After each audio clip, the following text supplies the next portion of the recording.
근데 하나를 낳아서 잘 기르는 것보다도 열 낳아서 더 잘 기르는 것이 복 있는 줄로 믿습니다. 그러니까 자녀는 많을수록 좋아요. 그런데 그게 이제 좋을 수도 있고 또 나쁠 수도 있는데 잘 가르치면은 좋습니다.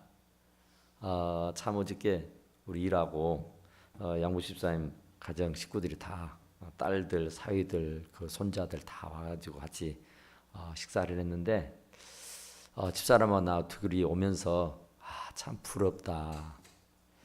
진짜 잘 키워서 얼마나 좋을까. 다 신앙이고 믿음이고 그리고 부모를 잘 공경하고 떠받들고 이렇게 참 어버이날이라 해서 이렇게 와서 같이 식사하고 같이 이렇게 즐거운 시간을 갖게 되는 것이 얼마나 참 좋아 보였는지 참 부럽다 하는 생각을 하고 서로 얘기를 나눈 적이 있는데 하여튼 자식이 많아서 복이 아니라 어쨌든 그 자식을 주의 말씀과 교양으로 잘 가르치는 것이 복인 줄로 믿습니다. 그러니까 정말 믿음으로 양육을 해야 돼요. 믿음으로 가르쳐놔야 돼요. 그러니까 자식이 많아서 좋은 것이 아니라 정말로 그 자식을 어떻게 키우느냐 이것이 관건이고 이것이 참으로 귀한 일인 줄로 믿습니다. 그래서 이 자식을 잘못 가르쳐 놓으면은 근심과 걱정이 끊임이 없지요. 홈리아 비니아스는 엘리 제사장의 자식들입니다. 그런데 불량자라고 성경에 기록해요. 제사장의 아들들인데 아주 불량했다. 아주 나쁘겠다 그 말이에요. 그러니까 주의 말씀으로 잘 자라고 정말 성숙한 그리스도인으로 이렇게 제 일을 잘 감당해야 할 사람이 오히려 해를 끼치는 오히려 하나님의 영광을 가리우는 그런 아주 못된 사람들이었다 그래요. 참 그래서 결국은 제사장의 아들인데도 하나님 말씀대로 잘 기르지 못해서 결국은 그 아들들이 전쟁터에 나가 다 죽게 되고 또 본인도 역시 그 아들들이 죽었다는 비보를 듣고 너무 충격을 받아서 의자에서 떨어져 목이 부러져 죽었다 그래요. 그러니까 누구의 자식이라 할 것이 아니라 누구든 그 자녀들을 잘 가르치고 잘 길러야 된다. 그래서 성경에는 참 그 엘리 제사장이 그런 책망을 들었어요. 너는 어찌하여 너희 두 아들을 나보다 더 중하게 여기느냐. 나는 나를 존중히 여기는 자를 존중히 여기고 나를 멸시하는 자를 내가 경멸하느니라 하는 말씀이 있어요. 그러니까 자녀들이라고 하면 그냥 우리가 다 그잖아요. 끝복 죽습니다. 자녀라고 하면 물불을 가리지 않습니다. 자녀의 일이라면 발벗고 나서요. 돈이 아무리 들어가고 아무리 힘들고 어려워도 자식의 일이라고 하면 다 감수하고 이해하고 용납한단 말입니다. 그런데 이 엘리 제사장도 그랬다는 거예요. 그랬는데 결국은 하나님 제일주의로 하나님 중심으로 어쨌든 간에 말씀으로 길러야 했는데 그러지 못했다 그러죠. 그래서 하나님 말씀보다도 자녀들을 더 귀하게 여겼다는 거예요. 그랬더니 결국 자녀들이 불량화가 되고 결국은 하나님의 영광을 가리우는 자가 되었더라 그런 얘기죠. 옛날 6.25 때 그랬다고요. 진짜 있었던 얘기를 하는데 막 전쟁통인데 그 나라의 부름을 받고 아들이 군에 이제 나가게 됐습니다. 그래서 어머니가 그 아들을 앉혀놓고 전쟁통에 군에 가지만 두려워하지 말아라. 걱정하지 마라. 내가 매일 새벽마다 너를 위해서 기도할 테니까 어머니가 언제나 잠자지 않고 새벽마다 깨어서 기도할 테니까 힘 얻고 용기 얻어라. 잘 때 두려워 말고 낙심하지 말아라. 그랬어요. 그러니까 군에 가는 마당에 진짜로 잡잡하고 마음이 썩 그리 좋지 않는데 그런 얘기를 하니까 그래도 그것이 한갓 유한이 됐어요. 그래서 이제 전쟁터에 갔습니다. 보초를 쏩니다. 38선 앞에서요. 그런데 이상한 감정이 들더래요. 그 새벽 낮절인데 어머니 생각이 갑자기 난 거예요. 지금 어머니는 교회당에서 예배당에서 나를 위해서 기도하고 있겠구나. 그런 생각이 문득 들면서 마음이 찡해오는 생각이 와요. 그래서 자기도 모르게 그 자리에서 떱쭉 주저앉았대요. 어머니가 그립기도 하고 또 이렇게 한밤 이른 새벽에 나를 위해서 어머니가 지금도 기도하고 있을 것이라고 생각하니까 굉장히 마음이 센치해진 거예요. 그래서 덥석 주저앉아서 어머니도 생각나고 또 하나님 앞에 기도도 하고 싶은 생각이 갑자기 들어서 그냥 주저앉았는데 그 순간에 총탄이 휙 날아오더란 거예요. 근데 자기 머리 위로 싹 스치더라는 겁니다. 자기가 무릎 꿇지 않고 그게 주저앉아 있지 아니하고 우두커니 서 있었더라면 그 총탄에 맞아 죽었을 거란 거예요. 그런데 자기도 모르게 그 자리에 넙죽 주저앉았더니 그 총탄이 머리 위로 지나가더라. 그래서 살게 됐다고는 그런 고백을 하는 걸 봅니다. 부모는 하여간 자녀를 잘 가르쳐야 할 의무가 있습니다. 낳았다고 해서 끝나는 것이 아니라 짐승들은요 한번 낳아놓으면 끝이에요. 아무리 어떤 짐승이라도 돌봐주는 거 없습니다. 살건 죽건 그냥 내버려둬요. 근데 사람은요 죽을 때까지 사람의 손을 탑니다. 눈을 감는 그 마당에서도 이렇게 돌봐줘야 돼요. 지켜줘야 돼요. 그러니까 돌봐주지 않으면 안 되게 돼 있습니다. 누구라도. 그러니까 부모가 자녀를 올바르게 돌봐주지 않는다면은 그 자녀는 안 되게 돼 있다 그런 말이죠. 그래서 무엇을 가르쳐야 되느냐? 오늘 보니까 자녀들아 주 안에서 너희 부모에게 순종하라. 순종하는 법을 가르치라고 말해요. 참 우리가 이것이 참 안 되잖아요. 사람인지라 혈기가 있고 감정이 있고 욱하는 마음이 있어요. 하여튼 우리는 자녀를 순종하는 법, 팥으로 매주를 쓴다 해도 검은 것이 희다 그래도 부모의 말이라면은 곧이곧대로 믿고 따라줄 수 있도록 그것이 옳다는 겁니다. 그러니까 어느 회사에서 직원을 뽑는데요. 중견회사가 참 사원들을 이렇게 모집을 하는데 그 사장님은 채원하는 제 조건을 딱 두 가지로 한대요. 이력서도 보고 스펙도 보고 여러 가지 보겠잖아요. 그런데 그 회사는 유일하게 딱 두 가지 본대요. 그 두 가지 중에 하나가 뭐냐면은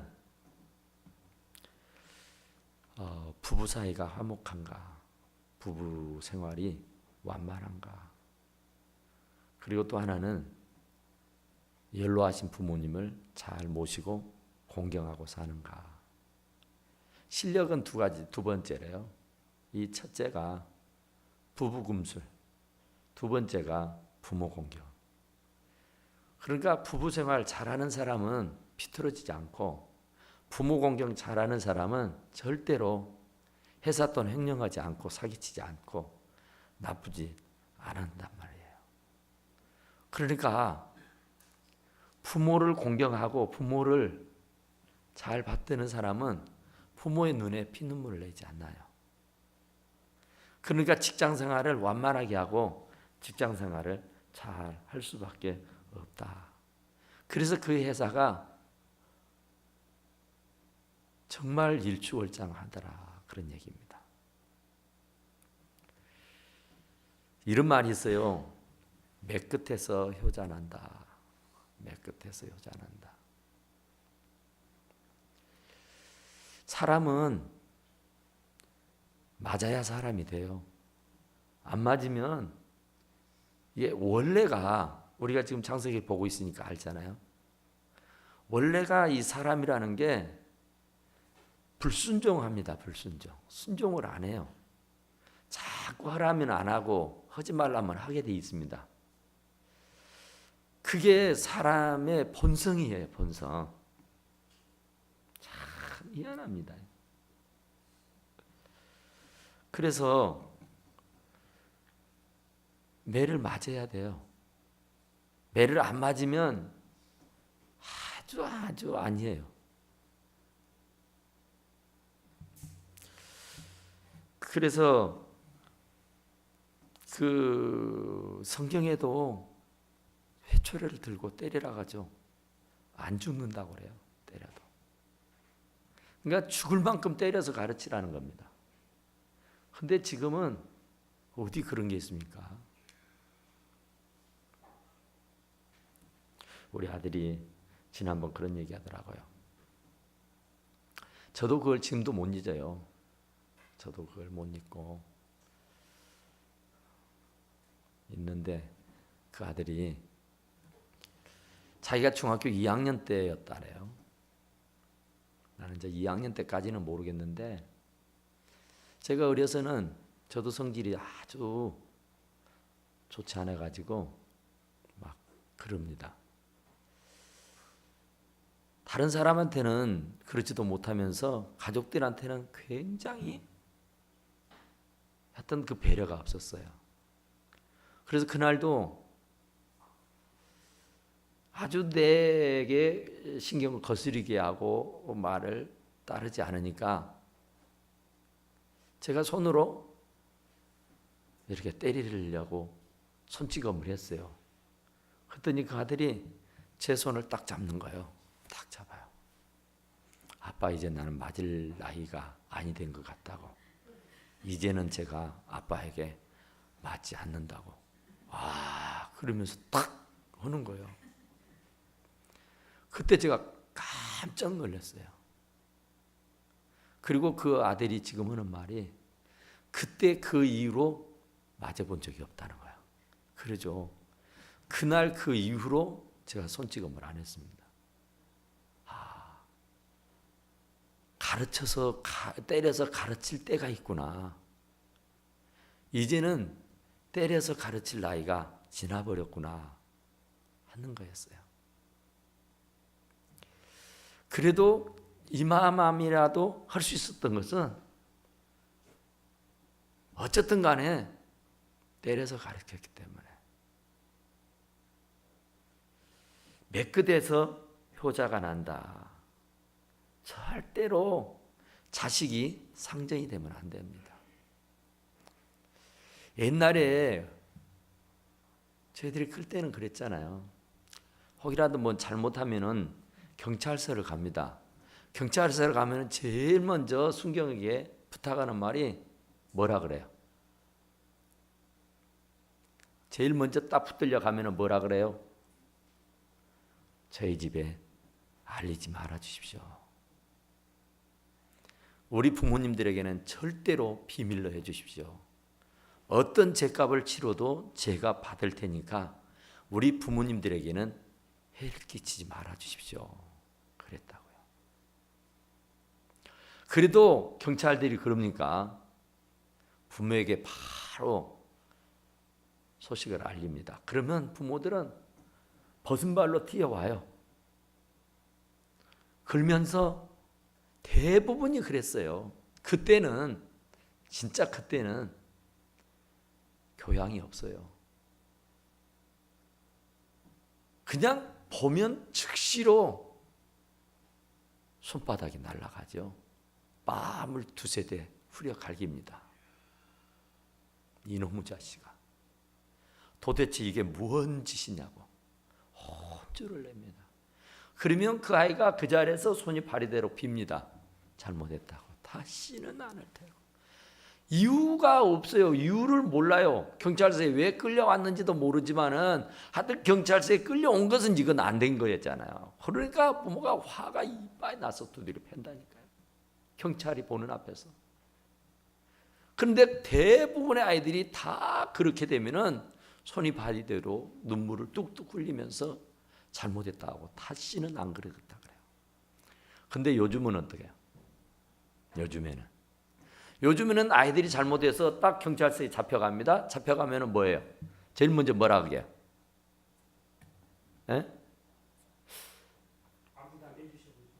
그죠? 우리 집에 빨리 연락해 주세요. 우리 부모에게 빨리 알려주세요. 전화해 주세요. 그래요. 전화해 주세요. 그러면 또 전화해 줘요. 그러면 부모들이 하여튼 발벗고 달려옵니다. 달려오면 어떻게 해요? 부모들이 달려오면 그 아이를 꼭 껴안고 어디 다친 데 없어? 어디 다친 데 없니? 괜찮아? 이것부터 살핍니다. 그리고 혹시 순경들이 너 때리진 않았어? 이렇게 물어요. 그러니까 아이가 잘못해서 경찰서에 잡혀왔는데도 불구하고 아이의 잘못은 묻지도 아니하고 그냥 감싸고 떠받드는 일에 전전긍긍하는 거예요. 그러니까 아이들이 우상이 돼버렸어요. 우상이. 절대로 부짖지 않아요. 책망하지 않아요. 벌벌벌벌해요. 그러니까 우습게 알죠. 그러니까 조금만 자기의 뜻에 어긋나면은 그냥 들이받아버리고 앞뒤를 가리지 않고 행동을 해버리고 마는 것이다. 그래요. 그러니까 자녀들아 너희 부모를 주 안에서 순종하라. 이것이 옳다.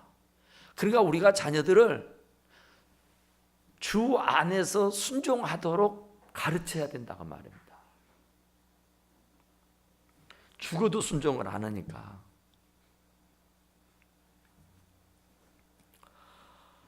참 애들을 기르다 보면은 별일이 있는데 어떤 분이 옛날에 아들을 낳아서 기르는데 이 아들이 교양방탱이요. 맨 죄만 짓고 맨 못된 짓만 하고 맨 경찰서 파출소만 끌려다니고 맨날 치고받고 싸우기만 하고 하여튼 부모 말은 죽게 안 듣고 그래서 이놈을 어떻게 할까? 이건 진짜 예가심이에요. 정말 어떻게 해볼 길이 없어요. 너무너무 속상해서 너무너무 화가 나서 그래서 하루는 각심을 하고 그 아들을 데리고 공동묘지 조상들이 묻혀있는 그 집안의 묘지로 갔어요. 의문도 모르고 얘기가 아버지가 가자니까 그냥 마지못해 따라온 거죠. 그런데 아버지가 그 공동묘지 그 조상들 부모 앞에 넙죽 엎드리더니 펑펑 우는 거예요. 아버지 어머니 제가 이 자식을 너무너무 함부로 길러서 이 아이가 사람 노릇을 못하네요. 그러면서 정말 조상님들 앞에 부끄럽기가 이루 말할 수가 없습니다 하면서 막 대성통곡을 하고 울어요. 한참 울다가 말고는 이제 자리에서 부시시 일어나더만 가지고 갔던 해초리를 떡 치우겨 들고는 자기의 종아리를 걷는 겁니다. 그리고 자기의 종아리가 피가 나도록 두드리는 거예요. 펑펑 울면서. 그러니까 아이가 그걸 보고 있다가 이게 뭔 꼴이야, 이게 뭔 일이에요. 아버지를 팍 부여잡고 손이 발이대로 빕니다. 다시는 뻘짓 안 하겠어. 잘못 안 하겠고 부모님 말씀 순종할 테니까 제발 이 매만 좀 놔두라고. 아버지 제발 그만하라고. 그렇게 해서 그 아들이 감동을 받아서 새 사람이 됐다는 얘기 아니에요? 그런데 그 아이가 커서 이제 어른이 됐습니다. 어른이 됐는데 역시 부전자전이요. 그 아들을 길러보니까 그 아들이 꼭 지 애비를 닮았어. 그 애비가 젊었을 때 하던 짓을 그대로 꼭 닮아가지고 해. 얼마나 속상한지. 그래서 그 부모의 심정을 그때서 비로소 알게 돼요. 그래서 너무너무 괴로워서 견딜 수가 없어요. 날마다 이 아이가 이 가슴이 이 아이 때문에 근심 걱정이 산더미처럼 있어요. 정말 어떻게 아무리 잔소리해도 안 되고 아무리 두드려도 안 되고 어떻게 해볼 도리가 없는 거예요. 그러다가 내다 버릴 수도 없는 것이고. 그래서 그때였어요. 자기 아버지가 자기 했던 생각이 막 떠오른 거예요. 아, 옳지. 맞아. 나도 그때 그랬어. 똑같이 마음을 먹고 그 아들을 데리고 아버지의 묘소로 갑니다. 그리고는 자기 아버지가 그랬던 것처럼 자기도 똑같이 그 묘소 앞에서 펑펑 땅을 치고 통곡을 하면서 웁니다. 아버지, 아버님, 어머님 정말로 이 불효자식을 용서해 주라고. 내가 이 자식 하나 제대로 키워보지도 못하고 저렇게 빙기질하고 저렇게 못된 짓 하고 있으니 이게 어쩌냐고 하면서 막 울어요, 울어. 그리고는 그 아버지가 했던 대로 부시시 일어나더니 가지고 갔던 그 해초리를 들고 종아리를 걷어서 자기의 종아리를 막 피가 나도 두드리는 거예요. 그런데 그 아이의 반응은 어땠을까요? 아빠, 왜 그래?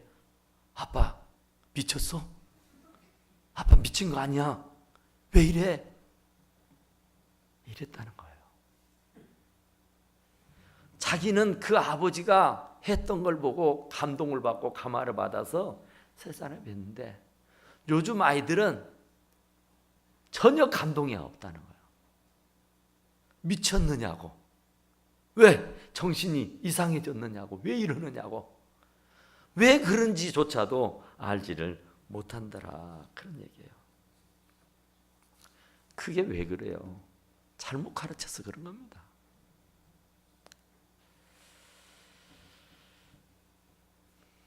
자녀들아, 주 안에서 너희 부모를 순종하라. 진짜로 순종하라는데 안 하잖아요. 이리 가라면 이리 가고 저리 가라면 저리 가고 다 저들 위해서 하는 말인데 죽으라고 말 안 듣잖아요.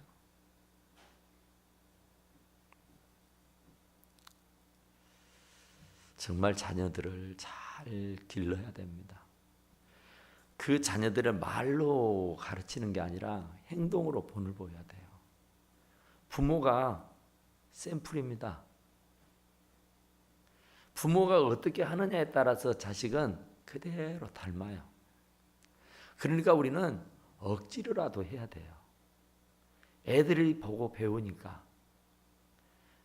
내가 안 하면 저들도 나에게 할 턱이 없습니다. 배우지 않는 데서는 아무것도 할 수가 없어요. 그러니까 억지로라도 가르치고 그냥 내가 억지로라도 할 수 있어야 그들이 부모의 공경함을 배울 수 있다. 그런 얘기예요. 그래서 자녀들아 주 안에서 너희 부모를 순종하라. 이것이 옳다. 그러죠. 2절에서 네 아버지와 어머니를 공경하라. 이것이 약속 있는 첫 계명이니 이로써 네가 잘되고 땅에서 장수하리라 그랬어요. 네 아버지와 어머니를 공경하라. 참 지금은 부모가 공경받으려고 하면은 어떻게 해야 돼요? 부모가 그래도 죽을 때까지 자녀들로부터서 공경을 받으려고 하면 어떻게 해야 될까요?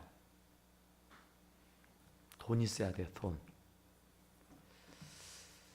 어느 집에 삼형제가 다 결혼을 해서 이렇게 삽니다.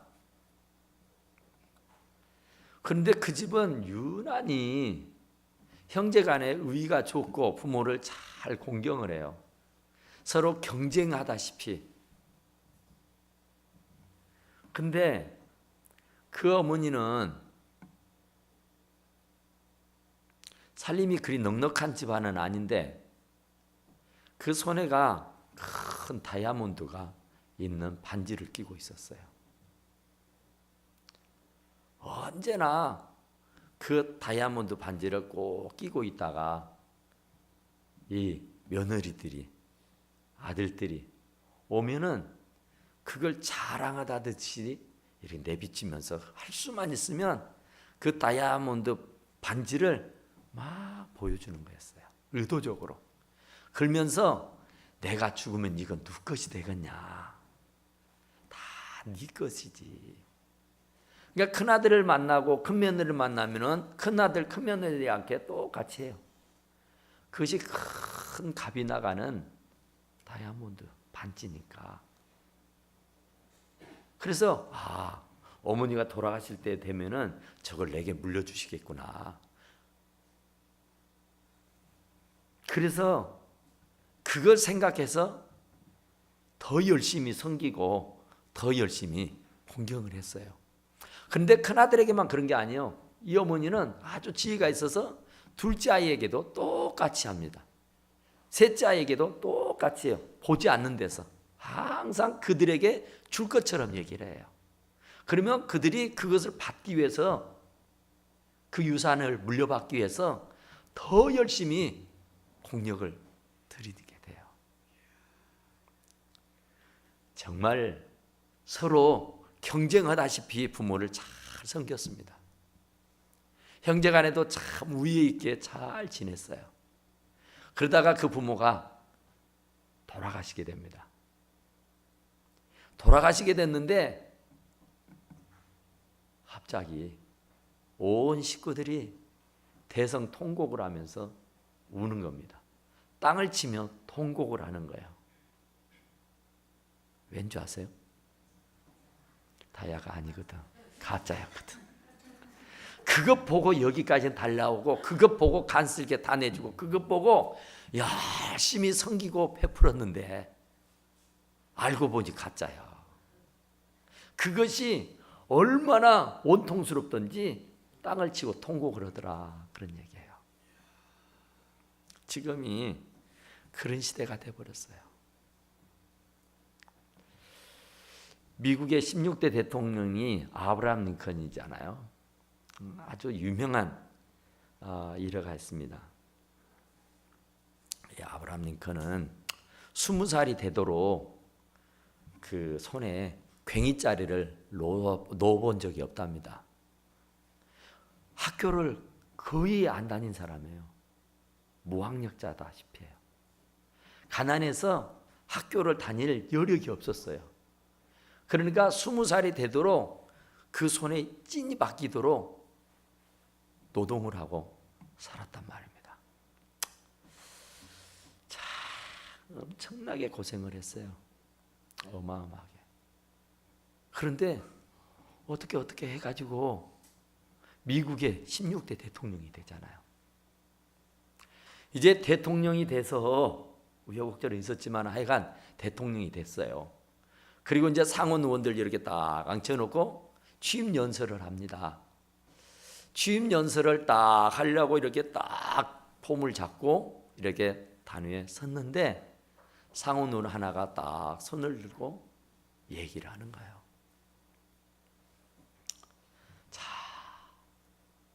당신 같은 사람이 우리 대미 합중국의 대통령이 될 수 있었다는 것은 기적 중에 기적입니다.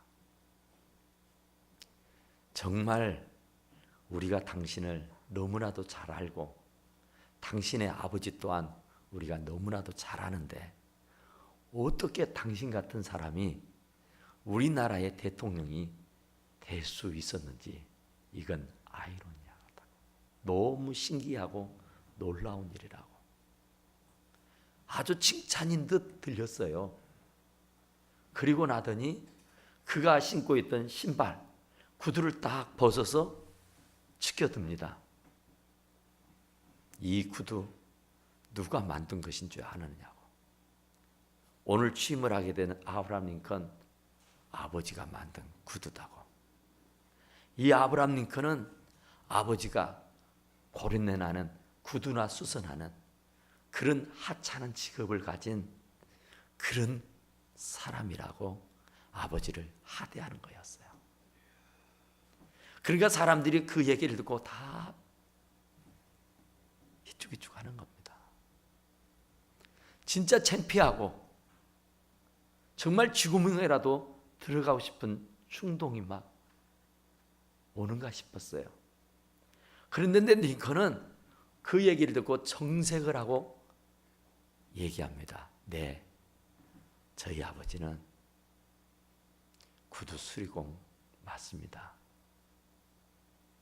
저는 어느 한 번도 우리 아버지가 구두 수리공인 것을 부끄럽게 생각한 적이 없습니다. 우리 아버지는 정말 정직했었고 우리 아버지는 정말 성실하신 분이었습니다. 우리 아버지가 아니었었다면 저는 절대로 이 자리에 있을 수가 없는 사람입니다. 지금은 우리 아버지가 고인이 됐지만 우리 아버지는 정말 훌륭한 분이었습니다.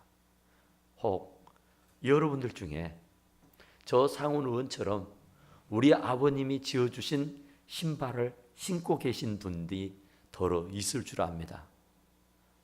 혹이라도 그 신발을 신고 다니시다가 불편함을 느끼신다면 제게로 가져오십시오.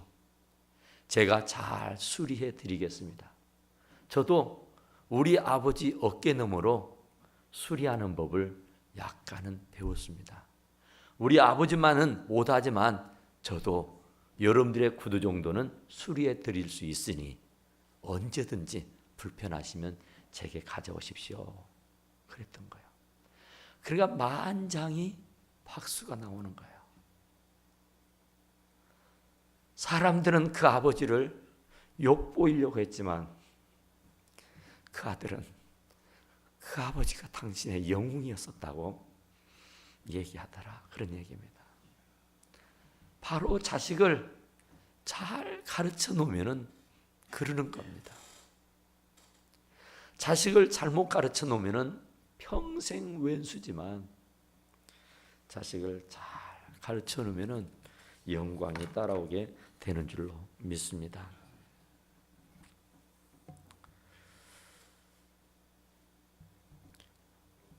네 아버지 어머니를 공경하라. 이것이 약속 있는 첫 계명이니 이로써 네가 잘 되고 땅에서 장수하리라. 그렇죠? 우리가 잘 아는 세계적인 부자 록펠러가 있습니다. 록펠러도 역시 장수했고 세계 제1의 부자로 살았던 사람입니다. 그런데 그가 정말 환경은 최악이었습니다. 정말 최악 조건으로 태어났어요. 가장 가난하고 가장 불우한 가정에서 태어났습니다. 그래서 기적 중에 기적이 록펠러의 기적이라고 말합니다. 어떻게 그럴 수가 있느냐? 그 이유인즉은 알아보니 그거였습니다. 어머니가 평생을 그 록펠러에게 가르침을 주기를 그랬다고 합니다. 너는 어떠한 수입이 생긴다 할지라도 10의 1은 하나님의 것이니 하나님에게 온전한 11조를 드려라. 두 번째는 네가 예배당에 가서 예배를 드릴 때는 제일 앞좌석에 앉거라.